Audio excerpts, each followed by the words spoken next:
투자에 있어 투자금은 매우 중요합니다. 투자를 할 수 있는 기회를 그만큼 더 많이 가질 수 있고, 그만큼 투자에 성공할 확률 또한 높아지기 때문이지요. 보통의 직장인들이라면 월급이 투자금의 전부입니다.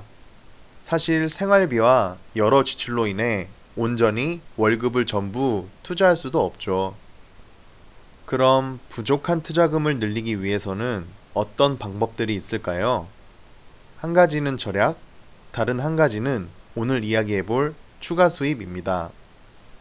추가 수입은 말 그대로 월급 외에 추가적인 현금 흐름을 만들어내는 것입니다. 저는 크게 세 가지를 실행했었는데요. 그 방법은 다음과 같습니다.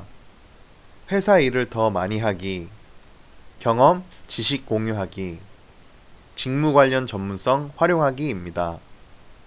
하나씩 설명드리면, 회사 일을 더 많이 하는 방법은 회사에서 추가 근무나 야근을 통해 추가 수당을 받는 방법입니다. 말 그대로 회사에서 더 많이 일한 대가로 더 많은 돈을 받는 것이죠. 시간 외 근무, 새벽 근무, 야근, 휴일 근무 등 기회가 생길 때마다 근로를 통해 추가 수입을 만드는 것입니다.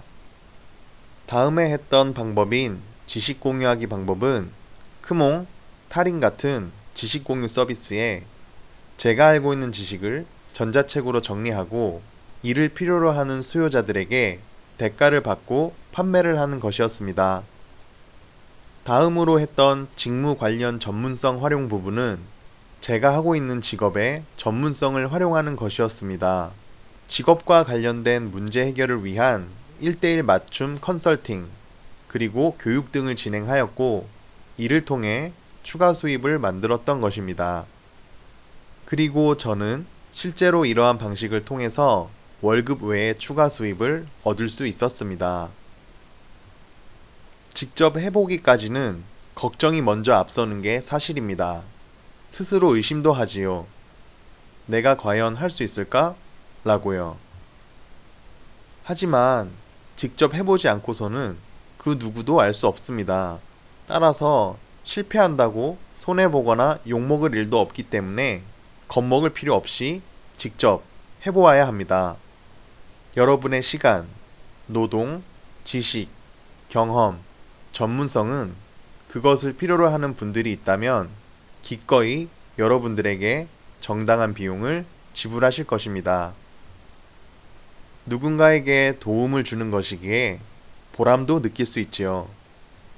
저는 이 세 가지를 직접 해보았고, 이 세 가지 경험은 모든 것이 값진 경험이었습니다.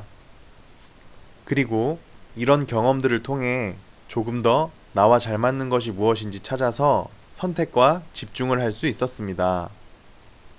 여러분들도 당장 추가 수입을 만드는데 어려움을 겪고 계신다면 제가 말씀드린 세 가지를 구체적으로 본인에 맞게 계획하여 실천해 보시길 추천드립니다. 특히 가장 처음 시도해 본 회사에서의 추가 업무 경우에는 물리적인 업무 시간이 늘어남으로써 숙련도가 높아질 수 있고, 자연스럽게 회사나 프로젝트에 남들보다 더 높은 기여를 할 확률이 높습니다. 따라서 그에 따른 추가적인 보상 또한 목표로 할 수 있기에 당장 시도해 볼 만한 방법이 될 수 있습니다. 고민만 하다 결국 하지 않는 것보다 당장 할 수 있는 것을 시도하는 것이 훨씬 값지고 좋은 결과를 만들어 줍니다.